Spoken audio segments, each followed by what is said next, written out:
বৈষম্য বিরোধী ছাত্র আন্দোলনের অন্যতম সমন্বয়ক সাজ্জিস আলম বলেছেন, জুলাইয়ের আন্দোলনে গণহত্যাকারী খুনি হাসিনা এবং তার দোষরদের বিচারের কথা না বলে তাকেও তার দোষরদের রাজনীতিতে পুনর্বাসনের কথা যারা বলেন, আমরা মনে করি তারাও ফ্যাসিস্টদের দোষর। হত্যাকারী খুনিদের বিচার না হওয়া পর্যন্ত আমরা থামব না। ওয়ালটনের পণ্য কিনে জিতে নিতে পারেন নগদ 20 লক্ষ টাকা। Double million offer! Walton fridge কিনে পেতে পারেন 20 লক্ষ টাকা। রয়েছে কোটি কোটি টাকার নিশ্চিত উপহার।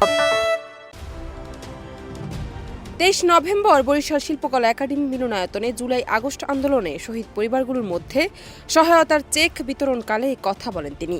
সাজ্জিস বলেন যে নবজাতক শিশু জন্ম নেওয়ার আগেই বাবা হারালো, তাকে আমরা কি জবাব দেব? আমরা সহজে সব ভুলে যাই, 16 বছরে অত্যাচার ভুলে যাই, গুম খুন হত্যা ভুলে যাই, কিন্তু এদেশের ছাত্র সমাজ এবার আর ভুল করবে না। আমরা সব হত্যার বিচার নিয়েই ঘরে ফিরব, আর কোনো ফ্যাসিস্টকে রাষ্ট্র ক্ষমতায় বসতে দেওয়া হবে না। এ সময় বরিশাল বিভাগে শহীদ হওয়া 314 জনের মধ্যে 79 জনের পরিবারকে 5 লাখ টাকা করে সহায়তার চেক দেওয়া হয়। শহীদ পরিবারের অনেকে ঢাকায় নিবন্ধন করেছেন এবং পর্যায়ক্রমে সব শহীদ পরিবারকে সহায়তা প্রদান করা হবে বলে জানান জুলাই শহীদ ফাউন্ডেশনের উদ্যোক্তারা। জান্নাত নিপু, দেশ রূপান্তর।